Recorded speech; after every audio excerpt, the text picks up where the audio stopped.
Heterolytic cleavage. Heterolytic cleavage क्या होता है? देखो होमोलिटिक का क्या मतलब है, ये एक्स है ये वाई है सपोज करो, तो बॉन्ड बिल्कुल बीच से टूट गया, तो एक इलेक्ट्रॉन इसके पास चला गया, एक इलेक्ट्रॉन इसके पास चला गया, ये है होमोलिटिक।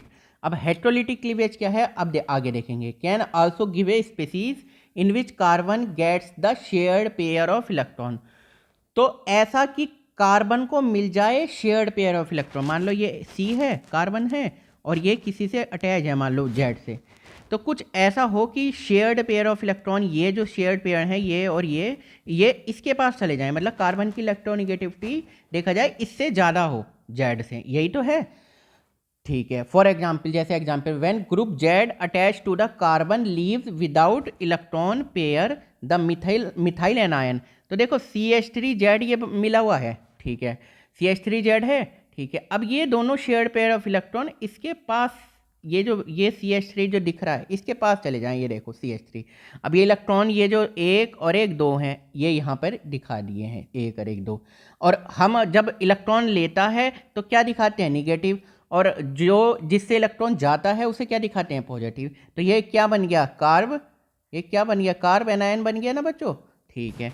अब electron pair, the methyl anion, देखो मिथाइल एनायन, मिथाइल ग्रुप था ना ये CH4, CH3, ये CH3Z ग्रुप जुड़ा हुआ था जो, तो मिथाइल एनायन बन गया, इज फॉर्म्ड, है ना। सच ए carbon species carrying a negative charge, वो कार्बन स्पीसीज जो निगेटिव चार्ज है जिनके pass on A carbon atom, carbon के ऊपर, is called carb anion. Positive charge को क्या बोलते हैं, अगर सपोज करो ये है, एक मिनट, ये किसी से जुड़ा हुआ था, ठीक है, और ये एक्स है, और इसके इलेक्ट्रॉन लेके कोई भाग गया, तो क्या बनता था, तब कार्बन पे प्लस आता था, तो इसको क्या बोलते थे, कार्ब कैटायन, और कार्बन पे निगेटिव आ गया तो उसको बोलते हैं कार्ब एनायन। ठीक है, कोई बात नहीं, एक मिनट इसे क्लीन कर देते हैं। Carbon in carbanion in generally sp3 hybridise होगा। कैसे होगा, देखो ये कार्बन है, ठीक है, जैसे ये कार्बन है, ये किससे अटैच है, 1 2 3 बॉन्ड हो गए, और एक ये लोन पेयर हो गया, तो 3 सिग्मा प्लस 1 लोन पेयर, 3 4 हो गए, 4 हो गए, 4 के लिए क्या बताया था मैंने, sp3 बताया था ना, sp3। ठीक है, हाइब्रिडाइजेशन पता करना है तो number of sigma bond plus lone pair, ऐसे बता लगा लेना। नंबर ऑफ सिग्मा बॉन्ड कितने हो रहा है, 3, लोन पेयर 1, तो 4, 4 के लिए sp3 होगा, 3 के लिए sp2 होगा, 2 के लिए sp होगा, ठीक है। एंड इस structure is distorted tetrahedron as shown in figure 12.3b। तो ये कौन सी कैसी है, डिस्टॉर्टेड टेट्राहेड्रॉन है, देखो अब ये है, एक तो ये हो गया, ये पीछे जा रहा है, ठीक है, ये आगे जा रहा है, और एक ये है, और एक ये इस तरह से ऊपर लोन पेयर आ गए, तो इसको क्या है, ये मिथाइल कार्बन आयन की, ये क्या है, कौन सी क्या बन गई, डिस्टॉर्टेड टेट्राहेड्रॉन, ठीक है, याद रहेगा ना, कार्बन एनायन की, कार्बन आयन की। चलो कोई बात नहीं, अब आगे देखते हैं।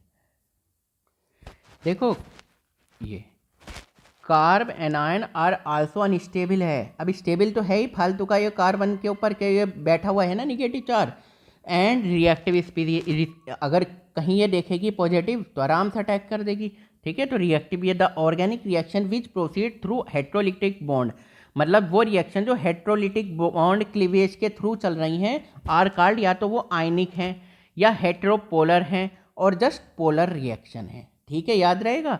तो जो हेट्रोलिटिक बॉन्ड के थ्रू जो क्लिपेज हो रहा है उससे जो रिएक्शन बनेंगी वह जो आयनिक होंगी या हेट्रोपोलर होंगी या जस्ट पोलर रिएक्शन होंगी। देखो पोलर हेट्रोपोलर एक ही बात है, मतलब जहाँ पोल बन रहे हो कहीं ना कहीं पॉजिटिव निगेटिव, और यानी कि आयनिक एक ही बात है। इन होमोलिटिक क्लीवेज अगर एक तरफ, दोनों तरफ इलेक्ट्रॉन जा रहे हैं, अपना आधा आधा दोनों ने ले लिया, homolytic cleavage, one of the electron of the share pair in covalent bond goes with each of the bonded atom, मैंने बताया दोनों एटम है एक्स और वाई, और ये बॉन्डेड है, ये बॉन्डेड है एक्स और वाई से, ये इलेक्ट्रॉन, तो ये एक इधर चला जाएगा चुपचाप, एक इधर, आपस में बंटवारा आराम से हो गया दो भाइयों में बिना लड़े। Thus in homolytic cleavage the movement of a single electron takes place, इसका मतलब ये सिंगल इलेक्ट्रॉन ही तो गया है, हम ऐसा भी दिखा सकते हैं, एक ही तो गया है, दो तो एक साइड नहीं गए।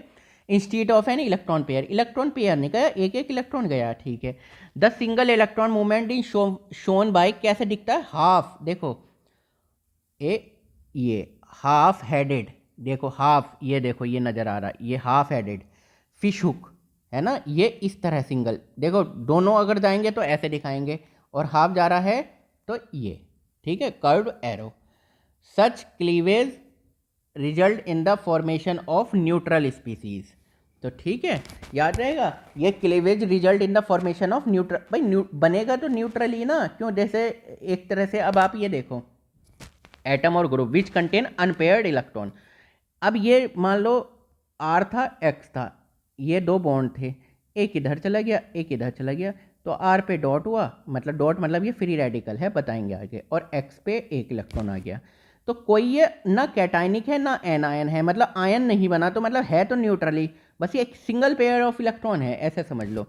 दीज स्पीसीज आर कॉल्ड, ये जो स्पीसीज है वो फ्री रेडिकल कहलाती है, ध्यान रहेगा, ये स्पीसीज क्या कहलाती है, फ्री में है radical. Like carbocation and carbanion free radical are also very reactive, अब जब एक इलेक्ट्रॉन है तो ये भी तो देखेगा ना कहीं अट्रैक्ट करने के लिए, तो ये भी रिएक्टिव है। Homolytic cleavage can also be shown as, ये आर है ये एक्स है, और ये इस तरह से हीट या जो भी लाइट गई कह रहा हूँ, हीट या लाइट की प्रेजेंस में, तो ये क्या होगा, बॉन्ड टूटेगा, एक आर के ऊपर चला जाएगा एक एक्स के ऊपर चला जाएगा, तो ये क्या है, एल्काइल फ्री रेडिकल, ठीक है, ध्यान रहेगा ये, ठीक है बच्चों।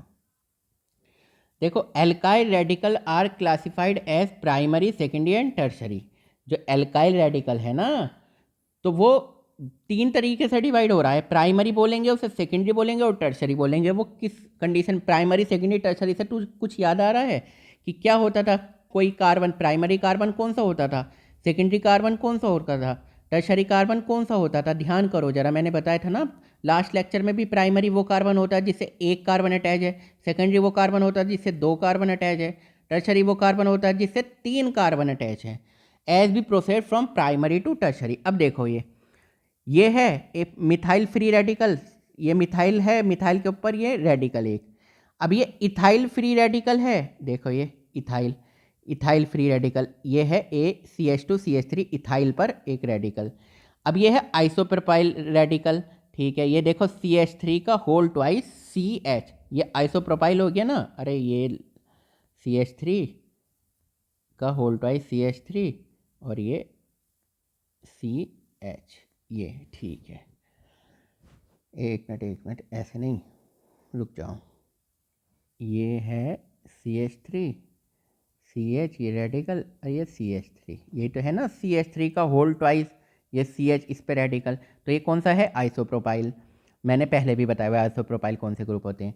Tertiary butyl free radical, tertiary तीन कार्बन है ना, तीन कार्बन टर्शरी, तो ब्यूटाइल हो गया, ब्यूटाइल का तो बताइए मेटेट प्रोब्यूट, चार कार्बन के लिए क्या आता है, ब्यूट आता है, तो ब्यूटाइल है तीन कार्बन, तो ये हो गया एक, ये चार कार्बन, और फ्री रेडिकल ये नज़र आ ही रहा है, ठीक है। तो organic reaction which proceed bye homolytic fission, मतलब कि होमोलिटिक फिजन, मान लो ये एक्स है ये बाई है, मैंने हर बार बता रहा हूँ, एक्स की तरफ ये इलेक्ट्रॉन चला गया, बाई की तरफ ये जो बीच में आराम से टूट गया हीट या फिर लाइट की प्रेजेंस में, आर कॉल्ड फ्री रेडिकल। तो यहाँ क्या बनेगा, फ्री रेडिकल या होमोपोलर या नॉन पोलर, नॉन पोलर मतलब कोई आयंस वगैरह नहीं बन रहे, ठीक है, और होमोपोलर मतलब कि क्या है कि कोई भी समझ लो ये बॉन्ड बना हुआ था, बीच से आराम से टूटा और अपनी अपनी तरफ दोनों ने डिवाइड कर लिया, ठीक है बच्चों। चलो अब आगे देखो, ये आगे है, शुरू करते हैं सबस्ट्रेट एंड रिएजेंट, ठीक है, चलो अभी इसमें देखते हैं सबस्ट्रेट क्या है, रिएजेंट क्या है।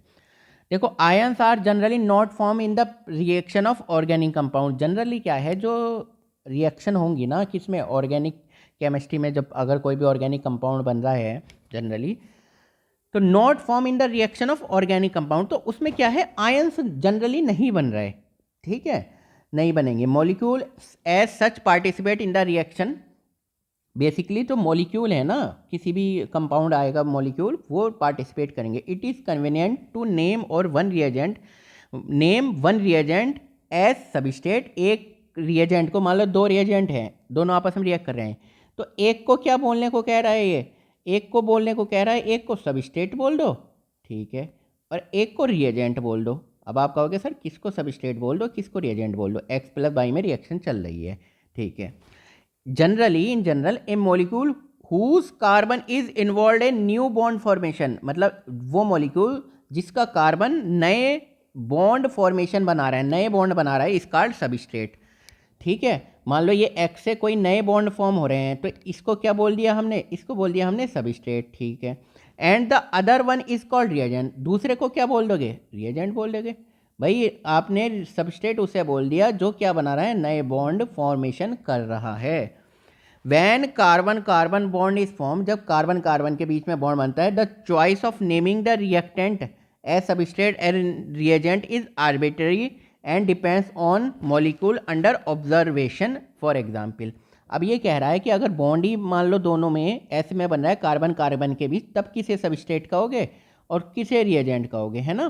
तो आगे देखते हैं, देखो अब एग्जाम्पल देखो तुम इसका। तो ये रिएक्शन है बच्चों CH2 डबल बॉन्ड CH2, ये क्या है, एल्कीन है ना ये, तो ये इसको सबस्ट्रेट है। अब ये रिएजेंट इस पे अटैक करेगा, ठीक है।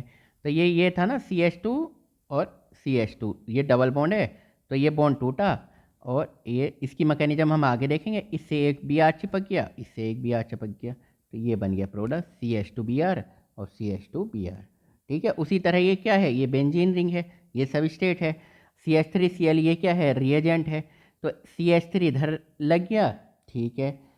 और HCl यहाँ से एक H निकला ना, यहाँ पे सब जगह H ही था ना, यहाँ पे H था, यहाँ पे H है, यहाँ पर H है, यहाँ पर H है, यहाँ पर H है, ये सब्स्टिट्यूट कर दी CH3 ने, तो ये H निकल गया और ये Cl बना के ये HCl प्रोडक्ट इसने दे दिया, ठीक है बच्चों।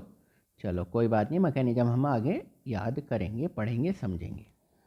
चलो अब देखो नया टर्म है न्यूक्लियोफाइल एंड इलेक्ट्रोफाइल, कि न्यूक्लियोफाइल क्या होता है और इलेक्ट्रोफाइल क्या होता है, ठीक है। तो न्यूक्लियोफाइल एंड इलेक्ट्रोफाइल को समझते हैं। न्यूक्लियो मतलब क्या समझ में आ रहा है आपको, न्यूक्लियो मतलब क्या, न्यूक्लियस समझ में आ रहा है, ठीक है, न्यूक्लियस। और क्या न्यूक्लियस से पॉजिटिव चीज़ें पता चल रही हैं, क्योंकि न्यूक्लियस में क्या होता है, प्रोटॉन होता है, प्रोटॉन पर क्या चार्ज होता है, पॉजिटिव चार्ज। फाइल मतलब होता है लविंग, तो इसका मतलब कोई न्यूक्लियस का लविंग है यानी पॉजिटिव का लविंग है, तो पॉजिटिव का लविंग कौन होगा, निगेटिव, ठीक है। यानी कि जिस पे इसको हम शो करते हैं न्यू माइनस, NU माइनस, जिस पे निगेटिव चार्ज होगा। इलेक्ट्रो से क्या समझ में आ रहा है, निगेटिव।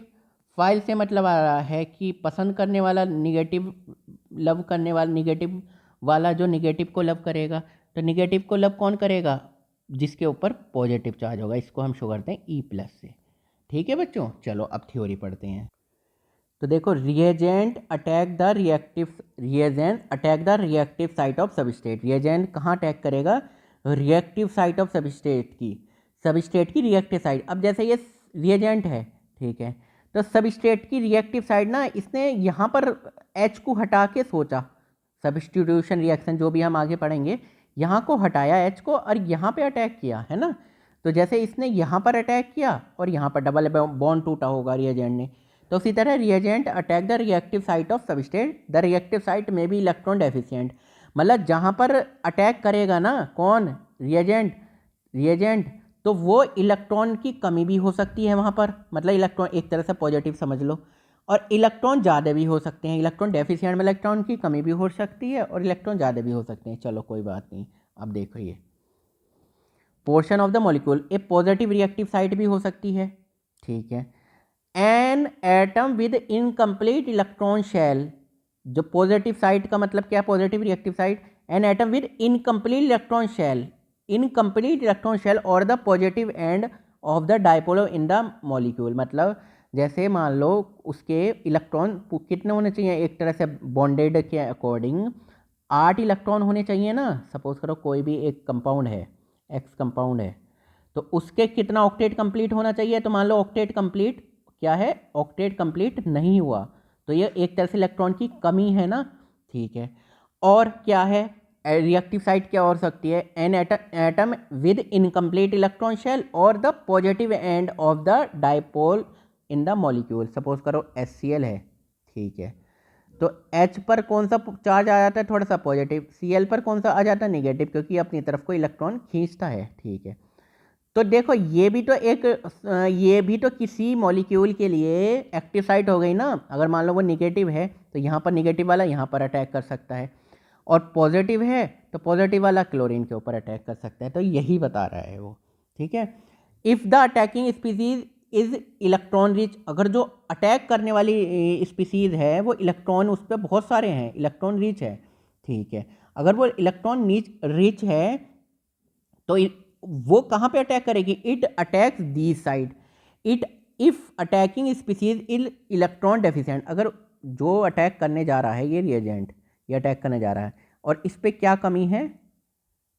कमी है इलेक्ट्रॉन की। इलेक्ट्रॉन ये लिखा ना, if attacking species is electron deficient, अगर इलेक्ट्रॉन की कमी है। The reactive site for it is that part of the substance molecule which can supply electron. तो ये वहाँ करेगा जहाँ पर क्या होगा, मान लो उस कंपाउंड पर CH3Cl है तो थोड़ा सा निगेटिव चार्ज आ गया, थोड़ा सा पॉजिटिव चार्ज आ गया, तो इलेक्ट्रॉन अगर रिच है तो ये पॉजिटिव पे करेगा। तो ये बताना चाह रहा है, मतलब ऐसा समझ लो, अगर किसी के पास पैसे हैं, ठीक है, इलेक्ट्रॉन है, इलेक्ट्रॉन को पैसे मान लो, अगर पैसे हैं तो ठीक है, वो एक बार को दोस्ती किससे कर सकता है? जिसके पास पैसे कम है या नहीं है, ठीक है। लेकिन चाहेगा, मतलब ठीक है, चाह सकता है अगर सब कुछ सही है, ऐसी समझ लो। और जिसके पास पैसे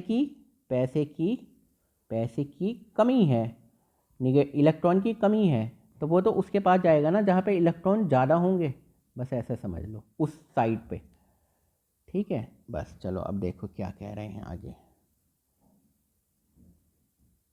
एक मिनट, थोड़ा सा क्लीन कर लेते हैं, बहुत गंदा हो गया ये, ठीक है। देखो अब क्या बोल रहा है ये, a reagent that brings an electron pair to the reactive site, वो रिएजेंट जो क्या लाता है? इलेक्ट्रॉन पेयर लाता है टू द रिएक्टिव साइट की तरफ, इज कॉल्ड न्यूक्लियोफाइल। जैसे ये न्यूक्लियोफाइल क्या लाएगा? एन इलेक्ट्रॉन पेयर, इसके पास इलेक्ट्रॉन पेयर होंगे तो ये जाएगा, ठीक है, रिएक्टिव साइट पर। इस कॉल्ड, इसको क्या बोलेंगे? NU से मैंने दिखा दिया न्यूक्लियोफाइल। तो न्यू से क्यों बताया? न्यूक्लियोफाइल, NU माइनस है, न्यूक्लियोफाइल मतलब इसको क्या पसंद है? न्यूक्लियस पसंद है, क्योंकि न्यूक्लियस पर कौन सा चार्ज होता है? पॉजिटिव चार्ज होता है, बस ऐसे समझ लो। NU माइनस इसके नेगेटिव चार्ज है, तो इसको क्या पसंद है? न्यूक्लियस पसंद होगा, न्यूक्लियस पर चार्ज होता है positive. Nucleus seeking and the reaction is then called nucleophile. वो कौन सी रिएक्शन कहलाएगी? आपको कहीं भी आएगा न्यूक्लियोफाइल रिएक्शन, तो क्या है उसमें? न्यूक्लियोफाइल क्या कर रहा है? अटैक कर रहा है। वो क्या देखना चाह रहा है? न्यूक्लियस देखना चाह रहा है। न्यूक्लियस सीकिंग मतलब न्यूक्लियस देखना चाह रहा है, ठीक है। न्यूक्लियस मतलब कि पॉजिटिव चार्ज देखना चाह रहा है। A reagent that takes away an electron pair from reactive site is called the electrophile. अब देखो इलेक्ट्रोफाइल का क्या मतलब? A reagent that takes away an electron pair from reactive site is called electrophile. Electrophile क्या चाह रहा है? कहाँ पे अटैक करेगा? जहाँ पर क्या है? इलेक्ट्रोफाइल, इलेक्ट्रॉन को लव करने वाला, यहाँ जहाँ पर इलेक्ट्रॉन की अधिकता होगी, मैक्सिमम इलेक्ट्रॉन्स उसे मिल जाएंगे, E+ इसलिए दिखाया है, यानी कि इलेक्ट्रॉन सीकिंग, इलेक्ट्रॉन चाह रहा है। And the reaction is called, वो रिएक्शन कहलाएगी इलेक्ट्रोफिलिक रिएक्शन। बस ठीक है, सिंपल है। अगर बोर्ड वगैरह में आता है इलेक्ट्रोफिलिक रिएक्शन क्या है तो बता दोगे आप ना, क्या है electrophile. A reagent that takes away an electron pair from reactive side is called electrophile, और electron seeking and the reaction is called electrophilic reaction. Electron मतलब निगेटिव, फिलिक मतलब लविंग, इलेक्ट्रॉन को लविंग करने वाला। इलेक्ट्रॉन को love कौन करेगा? E+, जिस पर क्या होगा? इलेक्ट्रॉन की कमी होगी, ठीक है बच्चों। चलो अब आगे लाइन पढ़ते हैं। अब देखो क्या है, during a polar organic reaction, मतलब जहाँ पोल बने हुए हैं उन ऑर्गेनिक रिएक्शन में, जैसे negative positive, partial negative partial positive, ठीक है, निगेटिव चार्ज है पॉजिटिव चार्ज है, ठीक है। A nucleophile attack on an electrophilic centre of the substrate. तो न्यूक्लियोफाइल जो है ना, NU- न्यूक्लियोफाइल कहाँ अटैक करेगा? Attack on electrophilic centre of the substrate, जहाँ पे इलेक्ट्रॉन को प्यार किया जाएगा। ये न्यूक्लियस माइनस, ये NU-, इसका क्या मतलब है?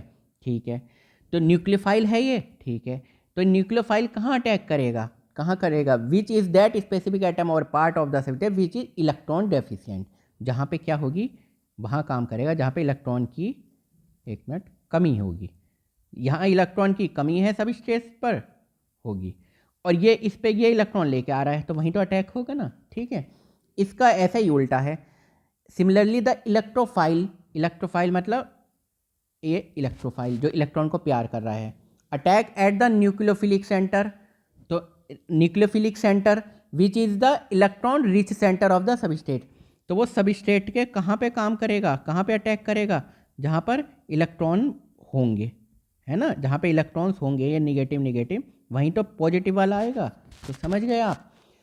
Thus the electrophile receive electron pair, तो जो इलेक्ट्रोफाइल है ना, इलेक्ट्रोफाइल ये रिसीव इलेक्ट्रॉन, इसको इलेक्ट्रॉन पेयर मिल जाएंगे, electron pair from the substrate when two undergo bonding interaction, ठीक है। जब बॉन्डिंग इंटरेक्शन चल रहा है तो उसको क्या मिल जाएंगे, इलेक्ट्रॉन की कमी थी तो इलेक्ट्रॉन को इलेक्ट्रोफाइल को इलेक्ट्रॉन मिल गए। एक curved arrow notation is use to show the movement, एक कर्व्ड एरो, तो एक एरो इस तरह से, curved arrow notation is use to show the movement of electron pair, तो इलेक्ट्रॉन का पेयर कहाँ को मूवमेंट कर रहा है, हम इस तरह से, इधर को जा रहा है तो ऐसे दिखाएंगे, इधर को जा रहा है तो हम ऐसे दिखाएंगे। From the nucleophile to the electrophile, nucleophile से इलेक्ट्रोफाइल की तरफ, ठीक है। तो ध्यान रहेगा ना, न्यूक्लियोफाइल से इलेक्ट्रोफाइल की तरफ।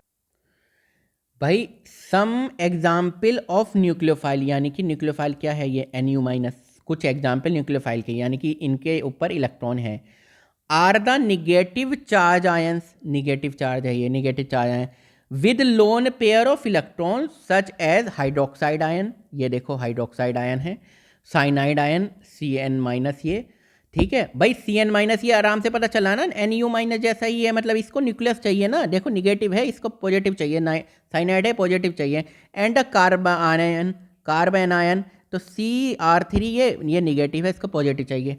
लेकिन कुछ न्यूट्रल मॉलिक्यूल भी हो सकते हैं जिस पे निगेटिव तो नहीं है, पहचानोगे कैसे, सच एज H2O, ये देखो, मगर इस पे इलेक्ट्रॉन पेयर है, इलेक्ट्रॉन है काफ़ी, तो इसलिए न्यूक्लियोफाइल है, न्यूक्लियस चाहिए इसे, पॉजिटिव चीज़ चाहिए। R3N, R2NH, इन पे क्या है, इन पे ये क्या है, इन पे ये देखो इलेक्ट्रॉन्स हैं, तो ये न्यूक्लियोफाइल है। ETC can also act as nucleophile, ये भी न्यूक्लियोफाइल की तरह ही काम करेंगे due to the presence of lone pair, इनके पास क्या है, लोन पेयर है ऑफ इलेक्ट्रॉन, ठीक है। Example of electrophiles include carbocation, example क्या है ये देखो, carbocation. Example of electrophile include carbocation, तो इलेक्ट्रोफाइल के जो एग्जाम्पल है, जैसे क्या है, कार्बोकैटायन हो गया, ठीक है, E+ मैंने बताया था ना electrophile, and the neutral molecule having functional group like, अब देखो, एंड द न्यूट्रल मॉलिक्यूल, कुछ न्यूट्रल मॉलिक्यूल भी हैं having functional group like carbonyl group, ठीक है, ये देखो कार्बोनाइल ग्रुप, ये भी E+ की तरह। Alkyl halide R3CX where X is halogen atom. अब आप कहोगे सर यहाँ तो पॉजिटिव चार्ज नज़र नहीं आ रहा, तो यहाँ पर नज़र नहीं आ रहा सर, यहाँ पर नज़र नहीं आया, तो यहाँ पे ऐसे आ रहा है, तो ये X हेलोजन है, तो ये अपनी तरफ निगेटिव कर लेगा, ये हल्का पॉजिटिव हो गया, ये है, ये हल्का अपनी तरफ कर लेगा, ये निगेटिव हो गया, ये पॉजिटिव हो गया, ठीक है। तो पॉजिटिव का मतलब बता ही दिया आपको, कोई बात नहीं। The carbon atom in carbocation, carbon का एटम जो है ना, कार्बन का एटम इन कार्बोकैटायन में हैज़ सेक्सटेट कॉन्फ़िगरेशन।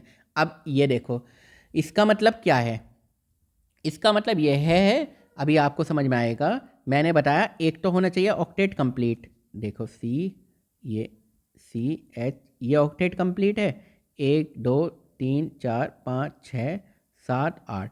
अब ये अगर चला जाता है तो इसके ऊपर तब आ जाता है पॉजिटिव, तो यहाँ पर ये क्या हो जाते हैं, इस पर कितने इलेक्ट्रॉन है, ये 6 हो गए, तो वही ये बता रहा है, ठीक है। Hence it is electron deficient, तो क्या हो गया, इस पर इलेक्ट्रॉन की कमी हो गई ना, क्या हो गई, इलेक्ट्रॉन की क्या हो गई, कमी हो गई। And can receive a pair of electron, तो ये क्या कर सकता है, एक इलेक्ट्रॉन का पेयर रिसीव कर सकता है फ्रॉम द न्यूक्लियोफाइल से, from the nucleophile. In neutral molecule, एक मिनट, इन न्यूट्रल मॉलिक्यूल, अगर हम न्यूट्रल मॉलिक्यूल की बात करें, सच एज एल्काइल हैलाइड, जैसे मान लो CH3X, ये न्यूट्रल मॉलिक्यूल है, ठीक। Due to the polarity of CX, अब क्या है, इसमें पोलरिटी नहीं जनरेट होगी, ये X की क्या है, X की मुझे बताओ क्या है, इलेक्ट्रोनेगेटिविटी जा रहा है, तो यहाँ पॉजिटिव आ गया, यहाँ पे आ गया, यहाँ पे आ गया निगेटिव हेलोजन पे, और कार्बन पे आ गया पॉजिटिव, तो ये पोलरिटी जनरेट हो गई ना, चाहे इसे पार्शियल करके बोल दो आप, ठीक है। इसी तरह से due to the polarity of C X bond a partial positive charge is generated on the carbon atom. तो क्या है, कार्बन पर कौन सा चार्ज जनरेट हो गया, पॉजिटिव चार्ज हो गया on carbon atom, hence the carbon atom becomes an electrophilic centre. तो ये क्या हो गया, इलेक्ट्रोफिलिक। अब इसको बोलेंगे हम इलेक्ट्रोफिलिक सेंटर, मतलब कि यहाँ पे इलेक्ट्रॉन आ सकते हैं। अब कोई जो जिस पे इलेक्ट्रॉन होगा वो यहाँ पे अटैक करेगा, समझ में आया। Eight which nucleophile can attack, और जिस पे इलेक्ट्रॉन होगा मतलब कि न्यूक्लियोफाइल, ठीक है, अटैक कर सकता है। समझ में आइए, बहुत आसान तरीके से आपको बताया गया है, समझ में आ जाना चाहिए। चलो कोई बात नहीं। अब देखो next, electron movement in organic reaction. तो इलेक्ट्रॉन का तो मूवमेंट होता है, पता है आपको। चलो अब देखेंगे हम इलेक्ट्रॉन का movement in organic reaction. Organic reaction में इलेक्ट्रॉन का मूवमेंट कैसे होता है। The movement of an electron, electron का movement in organic reaction can be show by curved arrow notation, curve arrow notation it. अब देखो नेक्स्ट पेज पे चलते हैं, ठीक है, एक मिनट, अब आ जाएंगे, ये है थोड़ा सा, ठीक है। अब देखो ये It shows how changes in bonding occur due to electronic redistribution during the reaction, ठीक है। To show the change in position of a pair of electron, मतलब एक तरह से change in position of pair, जो इलेक्ट्रॉन का pair मान लो movement कर रहा है, तो दिखाने के लिए curved arrow start from the point where an electron pair is shifted and it ends at a location to which pair of electron move. मान लो यहाँ से इलेक्ट्रॉन है, ठीक है, इलेक्ट्रॉन पेयर, और ये यहाँ पर पहुँचे हैं, यहाँ पर एक्स है, यहाँ पर वाई है, तो हम इसको ऐसे दिखाएंगे कर्व्ड एरो की तरह, बस ये दिखा रहा है और कुछ नहीं। Presentation of shifting of an electron pair is given below. देखो ये समझ लो कैसे, ये है पाई बॉन्ड, ये कोई एटम है बाई, और ये देखो, ठीक है।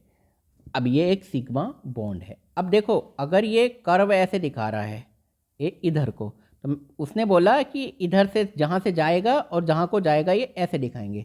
तो अब ये एक चला गया, ये एक चला गया, अरे एक यहाँ पर आ गया, तो ये यहाँ पर आ गया, ये एक आ गया, यहाँ पे दो हैं, ठीक है। अब एक तो ये समझ लो पाई टू, ये पाई इलेक्ट्रॉन्स है ना, ये मूवमेंट सिग्मा की तरफ हो गया। अब एक ऐसे भी हो सकता है ये किसी बाई के एटम पर चले जाएं, तो ये लोन पेयर की तरह चले जाएंगे, ठीक है, तो ये नज़र आ गया। अब ये जो लोन पेयर अगर बाई पर है तो लोन पेयर से क्या बन जाएगा, ये पाई इलेक्ट्रॉन भी बन जाएंगे। तो देखो यहाँ से देखो, ये पाई इलेक्ट्रॉन से कहाँ जा रहे हैं, दूसरे पाई इलेक्ट्रॉन में चले गए, है ना, ठीक है। और यहाँ पर पाई इलेक्ट्रॉन से कहाँ चले गए, लोन पेयर में चले गए, ठीक है। और ये लोन पेयर से क्या चले गए, लोन पेयर से क्या चले गए, ये पाई इलेक्ट्रॉन्स पे चले गए। देखो from pi bond to adjacent bond position, पास की बॉन्ड पोजीशन पर, from pi bond to adjacent atom, उसी एटम पर, from atom to adjacent bond position, from atom पर थे, एटम से क्या चले गए, बॉन्ड पोजीशन, पास वाले, एडजेसेंट ध्यान रखो ये पास वाले, ठीक है। अब देखो और आगे क्या बोल रहा है, movement of single electron is indicated by a single barbed fish hook, यानी कि हाफ हेडेड कर्व एरो। ये बोल रहा है कि अगर सिंगल इलेक्ट्रॉन जा रहा है तो उसको हाफ हेडेड कर्व एरो से दिखाएंगे। For example in transfer of hydroxide ion giving ethanol and in the dissociation of chloromethane the movement of electron using curved arrow can be depicted as follow. ठीक है, देखते हैं। देखो OH minus था, ठीक है, हाइड्रोक्साइड आयन था, और ये क्या है, ब्रोमोमेथेन है। तो ब्रोमीन की इलेक्ट्रोनिगेटिविटी ज़्यादा है, तो ये जो बॉन्ड है ना ये अपनी तरफ ले गया, है ना, ब्रोमीन अपनी तरफ ले गया, यानी कि Br माइनस, और ये एक तरह से CH3 प्लस हो गया। अब ये जो हाइड्रोक्साइड आयन था उसने अटैक कर दिया और ये क्या बन गया, CH3 OH बन गया। ये निगेटिव था, ये पॉजिटिव था, ये पॉजिटिव निगेटिव मिल गए CH3OH, और ये Br- आगे निकल गया। ठीक है, अब देखो ये CH3Cl है, ये कैसे टूटा? ये एक तो होमोलिटिक तरीके से टूट सकता है, तो वो यहाँ पर होमोलिटिक तरीके से ही टूटा है, एक हेट्रोलिटिक तरीके से। तो होमोलिटिक में तो दोनों का बंटवारा, दोनों भाइयों का बंटवारा 20 से आराम से हो जाता है। तो जो इलेक्ट्रॉन है, एक इलेक्ट्रॉन भाई टूरक, एक कर्व से दिखाया, देखो ध्यान करो, एक इलेक्ट्रॉन जा रहा है, तो सिंगल हाफ हेडेड है ये, इसे बोलते हैं हाफ हेडेड, आधा सर। ठीक है, तो एक एक इलेक्ट्रॉन दोनों भाइयों ने बांट लिया। ठीक है, चलो अब पढ़ते हैं एक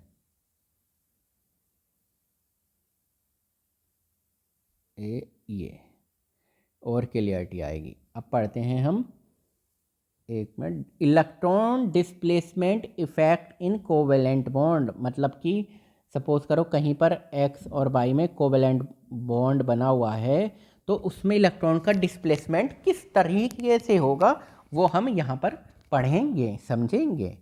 ठीक है बच्चों, चलो तो अब एक देखो, द इलेक्ट्रॉन डिस्प्लेसमेंट, इलेक्ट्रॉन का जो डिस्प्लेसमेंट होगा ना इन एन ऑर्गेनिक मॉलिक्यूल में takes place either in the ground state, या तो ग्राउंड स्टेट में under the influence of an atom, मतलब पर्टिकुलर कोई एक एटम होगा उसके इन्फ्लुएंस में होगा। ठीक है, और एक सब्स्टिट्यूएंट ग्रुप, जैसे सब्स्टिट्यूएंट ग्रुप मान लो कोई CH3 मिथाइल ग्रुप लगा हुआ है, या कार्बोनाइल ग्रुप, कोई सा भी ग्रुप सब्स्टिट्यूएंट ग्रुप लगा हुआ है मान लो, तो उसकी प्रेजेंस में हो सकता है। और in the presence of an appropriate attacking reagent, तो किसकी प्रेजेंस में, या अटैकिंग रिएजेंट बन लगा हुआ है तो उसकी प्रेजेंस में हो सकता है। अभी आगे समझ में आएगा। द इलेक्ट्रॉन डिस्प्लेसमेंट, इलेक्ट्रॉन का displacement due to the influence of an atom और a substituent group present in the molecule cause permanent polarisation, permanent polarisation of the bond. ठीक है, ठीक है, अब देखो परमानेंट पोलराइजेशन क्या होता है। मान लो एक CH3 है, एक Cl है, तो ये इलेक्ट्रॉन अपनी तरफ को करेगा, तो CH3 पर कौन सा पॉजिटिव आ जाएगा, हल्का सा, क्लोरीन पर आ जाएगा नेगेटिव। ठीक है, चलो वो भी है। तो एक तो ये हो जाता है पोलराइजेशन। एक क्या होता है कि मान लो दो एटम है, ठीक है, ये एटम है, तो यह न्यूक्लियस है, ठीक है, ये न्यूक्लियस है, ठीक है, ये इलेक्ट्रॉन चक्कर लगा रहे हैं चारों तरफा, ठीक है, और ये इलेक्ट्रॉन चारों तरफा चक्कर लगा रहे हैं। ठीक है, तो कभी कभी क्या होता है कि सपोज करो ये इलेक्ट्रॉन चक्कर लगा रहे, इलेक्ट्रॉन एक तरफ तो इस साइड में आ गए, ठीक है, एक साइड तो इस साइड में आ गए, और कई बार ना इलेक्ट्रॉन ये वाले घूमते हुए कई बार इस साइड में आ गए, दूसरी साइड में। तो क्या होता है कि थोड़ी देर के लिए, मतलब बहुत सेकंडों के लिए, एक तरफ तो हल्का सा निगेटिव चार्ज आ जाता है और एक तरफ हल्का सा पॉजिटिव चार्ज। तो जिस साइड में निगेटिव चार्ज आता है तो कोई भी अटैकिंग रिएजेंट क्या करता है, वहाँ पर अटैक कर सकता है उस क्षणिक पल के लिए, ऐसे समझ लो बस। तो ये क्या होता है, ये टेम्परेरी है, टेम्परेरी इफेक्ट है एक तरह से। चलो कोई बात नहीं, ये भी किसी की ना किसी की प्रेजेंस में हो सकता है। Inductive effect and resonance effect are example of this type of electron displacement. तो हम पढ़ेंगे कौन कौन सा inductive effect and resonance effect are example हैं इस इलेक्ट्रॉन डिस्प्लेसमेंट के। Temporary electron displacement effect are seen in molecule. जो टेम्परेरी इलेक्ट्रॉन डिस्प्लेसमेंट है ना, टेम्परेरी मतलब थोड़ी देर के लिए, कुछ देर के लिए electron displacement effect are seen in molecule when a reagent approaches to attack it. जब क्या करता है कि कोई भी मान लो सबस्ट्रेट है, ठीक है, मान लो ये है CH2 डबल बॉन्ड CH2, ठीक है, तो एक के ऊपर आ गया निगेटिव, ये बॉन्ड टूटा, और एक के ऊपर आ गया पॉजिटिव, टेम्परेरी। तो अब क्या करेगा, ये क्या करेगा, ये एक तरह से अप्रोच कर रहा है किसको, रिएजेंट को, कि भैया आओ और अटैक करो। अब निगेटिव वाला जो है वो तो पॉजिटिव पे अटैक करेगा, अगर ये पॉजिटिव रिएजेंट होगा तो ये किस पे करेगा, निगेटिव पे करेगा। This type of electron displacement is called the electromeric effect. मतलब इलेक्ट्रोमेरिक इफेक्ट को आप क्या कहोगे, इसको क्या कहोगे, टेम्परेरी। ठीक है, ये टेम्परेरी है बस थोड़ी देर। और पोलराइजेबिलिटी इफेक्ट है ना, पोलराइजेशन हो रहा है। In the following section we will learn about this type of electronic displacement. हम पढ़ेंगे इलेक्ट्रॉनिक डिस्प्लेसमेंट के कौन कौन से, इंडक्टिव है, रेजोनेंस है। तो अब पहला शुरू होता है हमारा, क्या शुरू होता है, इंडक्टिव इफेक्ट। तो अब देखो जरा, एक मिनट इसको प्रॉपर जूम कर लें।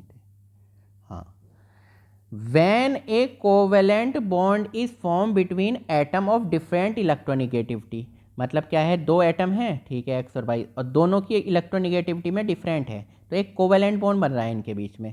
The electron density is more towards the more electronegative atom of the bond. तो मान लो बाई की इलेक्ट्रोनिगेटिविटी ज़्यादा है तो इलेक्ट्रॉन की जो डेंसिटी होगी ना वो बाई की तरफ हो जाएगी ज़्यादा। जब इस पे ज़्यादा इलेक्ट्रॉन की हो जाएगी तो एक्स पे एक तरह से पॉजिटिव, मतलब निगेटिविटी की, निगेटिव इलेक्ट्रॉन्स की क्या हो जाएगी, क्या बोल सकते हैं इसको, कमी हो जाएगी। Such a shift of electron density, electron इधर भाग गया है ना, एक मिनट, एक्स, एक मिनट बच्चों, ये एक्स है, ये भाई है, तो ये इलेक्ट्रॉन इधर भाग गया है, ठीक है। तो ये जो सच है शिफ्ट ऑफ इलेक्ट्रॉन डेंसिटी, ये जो इलेक्ट्रॉन इधर भाग गए हैं बाई के पास, result in a polar covalent bond. अब यहाँ पर हल्का सा क्या हो गया, पॉजिटिव, और यहाँ क्या हो गया, निगेटिव, यही तो हुआ। पोलर सिंपल कोवेलेंट बॉन्ड था, अब ये बन गया है polar covalent bond. Bond polarity leads to various electronic effect in organic compound. तो बॉन्ड की जो पोलरिटी है अब उससे क्या होंगे, इलेक्ट्रॉनिक इफेक्ट है, ऑर्गेनिक कंपाउंड में इलेक्ट्रॉनिक इफेक्ट होंगे, आगे पढ़ेंगे। अब देखो example, let us consider chloroethane है, क्लोरो, ये Cl क्लोरो, एथेन ये हो गया क्लोरोएथेन है, इन विच द कार्बन और chlorine bond is a polar covalent bond. इनके बीच में जो बॉन्ड है ना, ये CH3 CH2 Cl, तो इनके बीच में जो बॉन्ड है ना, तो इलेक्ट्रोनिगेटिविटी क्लोरीन की ज़्यादा, तो ये यहाँ पे आ जाएंगे इलेक्ट्रॉन एक तरह से पार्शियल, यहाँ पे एक तरह से पॉजिटिव आ जाएगा, एक तरह से यहाँ पे निगेटिव आ जाएगा, है ना, तो ये पोलरिटी जनरेट हो गई। It is polarise in such a way, इस तरह से polarise that the carbon one gains some positive charge, carbon one पर थोड़ा सा पॉजिटिव चार्ज आ गया, and the chlorine some negative charge, chlorine पर कौन सा चार्ज आ गया, थोड़ा सा निगेटिव चार्ज आ गया, ठीक है। The fractional electronic charge on the two atom in a polar covalent bond are denoted by symbol delta, ये हम डेल्टा से दिखा रहे हैं क्योंकि थोड़ा सा ये ना पार्शियल टाइप है। And the shift of electron density is shown by an arrow that points from positive to negative end of the polar bond. अब देखो ये क्या दिखा रहा है, ये इस तरह से है, ठीक है, ये क्लोरीन यहाँ पर आ गया ना निगेटिव चार्ज, ठीक है, अब इस पर पॉजिटिव आ गया थोड़ा सा, तो इसने इसको खींचा थोड़ा सा इलेक्ट्रॉन अपनी तरफा को, तो इस कार्बन ने अपनी तरफा को खींचा क्योंकि ये इसकी ज़रूरतें पूरी करनी थी, इस पर पैसे की कमी हो गई, ठीक है, इसने तो इस पे और थोड़ा पॉजिटिव आ गया, हल्का सा कम मतलब, ठीक है, ठीक है। अब देखो इन टर्न कार्बन वन की बात करें, which has developed partial positive charge, इस पे क्या हो गया, partial positive charge, draw some electron density towards it from the adjacent carbon atom. अब इसने क्या की, अपने इस वाले कार्बन से थोड़ी सी इलेक्ट्रॉन ले ली, ठीक है, consequently some positive charge delta delta double delta plus आ गया उस पर, ठीक है। अब इसने इलेक्ट्रॉन ली तो इस पर और पॉजिटिव चार्ज ये हो गया जनरेट ऑन कार्बन टू है। अब देखो ये क्या कह रहा है, carbon two also where double delta plus symbolise relative smaller positive charge. अब ये वाला जो चार्ज है ना ये इसके मुकाबले स्मॉलर हो गया, ठीक है, यानी कि पहले अटैक कहाँ करेगा, पहले अटैक करेगा कोई भी अगर निगेटिव चीज़ है तो किसके अटैक करेगी, वो यहाँ पर अटैक होगा, ठीक है, as compare to that of carbon one के अकॉर्डिंग कम है। दूसरे शब्दों में कहा जाए, the polar carbon chlorine bond induce polarity in the adjacent bond. Carbon ये इन्होंने ना एक तरह की पोलरिटी जनरेट हो गई है, अब तो ये पोलरिटी हो गई ना, अब पोलरिटी हो गई तो फिर रिएक्शन इजीली हो जाएगी।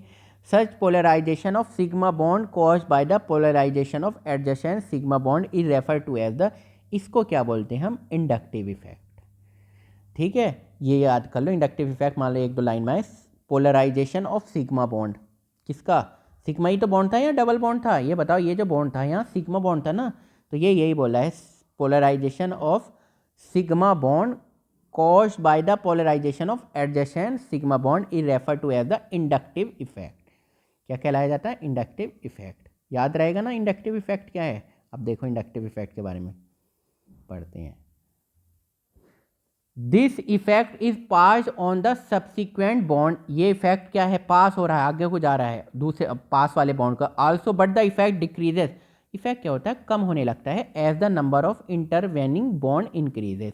मतलब बॉन्ड जैसे मान लो ये है, ये है, ये है और Cl, तो इस पर निगेटिव चार्ज आएगा, इस पर डेल्टा प्लस आया, इस पर डबल डेल्टा प्लस आया, इस पर ट्रिपल डेल्टा, फिर बस 2-3 कार्बन के बाद ये खत्म हो जाता है and become vanishingly small after 3 bond. मैंने बताया 3 बॉन्ड के बाद ये इसका कोई वो नहीं रहता, इफेक्ट नहीं रहता। The inductive effect is related to the ability of substituent. Inductive effect is related to ability of substituent, ठीक है, टू आइदर विड्रॉ और डोनेट इलेक्ट्रॉन डेंसिटी। ये याद कर लो, टू आइदर विड्रॉ या डोनेट, डोनेट मतलब देना, डोनेट मतलब दान करना, देना electron density to attach carbon atom, ठीक है। अब हम आगे पढ़ेंगे इसमें। बेस्ड ऑन दिस एबिलिटी, इस एबिलिटी पे the substituent can be classified as electron withdrawing group, यानी कि जो इलेक्ट्रॉन को खींच रहा है, इलेक्ट्रॉन को खींच रहा है। हम पढ़ेंगे कौन कौन से विदड्रॉइंग को खींच रहा है। और इलेक्ट्रॉन डोनेटिंग ग्रुप, जो इलेक्ट्रॉन उस ये ग्रुप पर्टिकुलर मान लो एक्स ग्रुप है, तो वो क्या कर रहा है, इलेक्ट्रॉन दे रहा हो, relative to hydrogen, hydrogen related, ठीक है। आगे पढ़ो। Halogen and many other group such as nitro, ठीक है, ये nitro NO2, cyano, carboxy COOH, COOR, aryloxy OAR और OC6H5 ETCR electron withdrawing group हैं, ठीक है। अब आप ये एक बार लिख लो यहाँ पर, इलेक्ट्रॉन विदड्रॉइंग ग्रुप, ये याद कर लेना, ठीक है। और दूसरी साइड पर alkyl group like methyl, ethyl and usually consider electron donating group. एक है इलेक्ट्रॉन डोनेटिंग, तो इलेक्ट्रॉन डोनेट करेंगे कौन कौन से, methyl group CH3, ethyl group CH2 CH3। तो ये क्या है, इलेक्ट्रॉन डोनेटिंग ग्रुप है। इलेक्ट्रॉन जो खींचेंगे, भाई खींचेंगे कौन, जिन पर क्या है, जैसे NO2 group, NO2 group, cyano group, carboxy group COOH carboxy group, और COOR ester group, aryloxy group OAR, AR मतलब कौन सी रिंग है, बेंजीन रिंग है, और O मतलब OC6H5 एराइल। ये कौन से ग्रुप हो गए, ये हो गए हैं, याद करो ये कौन से ग्रुप हो गए, इलेक्ट्रॉन को क्या करेंगे, ये विड्रॉ करेंगे, याद रहेगा ना, और ये इलेक्ट्रॉन देंगे, ठीक है। जैसे सपोज करो, मान लो ये है CH2 CH2, फिर यहाँ से NO2 जुड़ा हुआ है, यहाँ से क्लोरीन जुड़ा हुआ है, ठीक है। तो अब देखो ये क्या है कि क्लोरीन ने ये बॉन्ड अपनी तरफ खींचा, ठीक है, तो निगेटिव चार्ज बना, यहाँ पर कौन सा बना, पॉजिटिव चार्ज, फिर ये इससे खींच रहा है। अब ये NO2 तो और उल्टा खींच रहा है, ये तो और उल्टा क्या है, खींच रहा है, ठीक है। अगर इसकी जगह इलेक्ट्रॉन उल्टा इनसे इनसे खींचेगा, ये इसका मतलब विड्रॉइंग ग्रुप। अगर इसकी जगह हम सपोज करो लगा दें मिथाइल ग्रुप या इथाइल ग्रुप, ठीक है, तो मान लो इथाइल ग्रुप लगा हुआ है, तो वो इसको थोड़ा सा इलेक्ट्रॉन देगा, इस वाले को इलेक्ट्रॉन, वो इलेक्ट्रॉन देगा, ठीक है। ध्यान रहेगा, आगे जब एग्जाम्पल आएगा तो हम अच्छे से बता देंगे, कोई बात नहीं। अब देखो रेजोनेंस, तो रेजोनेंस क्या है, फिनोमिना।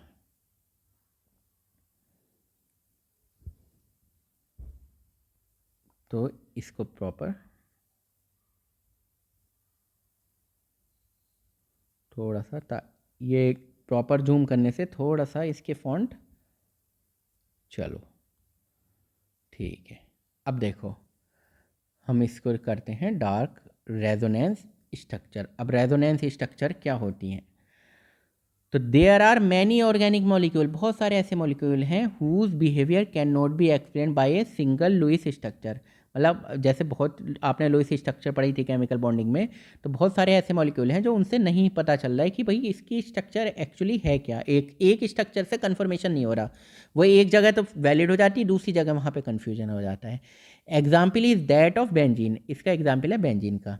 इसकी जो साइक्लिक स्ट्रक्चर थी ना, containing alternative C single bond and C double bond, हम ये पढ़ते हैं ना, ये सिंगल बॉन्ड है और ये डबल बॉन्ड है, फिर ये सिंगल बॉन्ड है, मतलब ये पढ़ते हैं ना, सिग्मा पाई, फिर सिग्मा, फिर पाई, फिर सिग्मा, फिर पाई, ऐसा करके ये वाली structure shown in inadequate for explaining its characteristic property.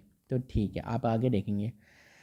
As per the above representation, जो हमने रिप्रेजेंटेशन किया, benzene should exhibit two different bond length होनी चाहिए। भाई अगर आपने ये एक सिंगल बॉन्ड लिया है, ये डबल बॉन्ड लिया है, तो सिंगल बॉन्ड की लेंथ क्या होती है, मान लो एक्स है, तो इसकी डबल बॉन्ड की क्या होती है, एक्स से कम होती है।